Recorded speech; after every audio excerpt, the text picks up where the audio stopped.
Je voulais vous parler également du métier d'agent commercial. Je continue à faire ma petite tarte pour ce midi. Le métier d'agent commercial, on voit beaucoup, c'est très paillettes, etc.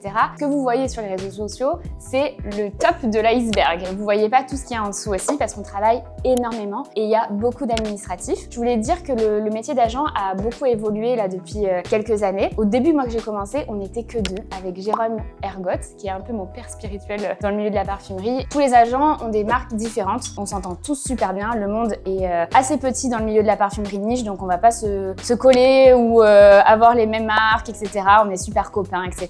Et voilà. Avant, les agents travaillaient seuls. Je pense que j'ai un peu fait évoluer l'univers du métier d'agent en France parce que je suis l'une des premières à s'être staffée pour développer le plus rapidement possible les marques et parce que évidemment on a de la chance. La parfumerie de niche est dans un gros boom à l'heure actuelle en France et donc du coup ça a donné aussi des envies à beaucoup de nouvelles personnes qui se lancent sur le marché et c'est vraiment trop bien parce qu'il y a tellement de marques qui ont besoin d'agents commerciaux que c'est chouette de voir de nouvelles têtes. Mais il faut savoir que le métier d'agent c'est pas un métier qui est facile, c'est un métier qui demande beaucoup d'investissement au départ parce que ce que vous voyez c'est tout beau, tout rose, etc. parce que c'est les moments où on est en tournée, où on voit du monde, etc. C'est vraiment le côté humain qui est hyper chouette et le côté achat, etc.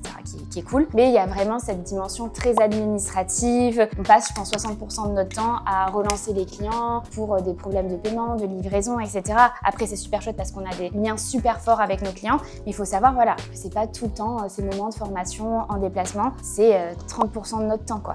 C'est très peu. Et aussi, c'était le point important aussi que je voulais en vigilance, c'est toute la partie investissement de départ. Parce que l'agent se déplace. Donc,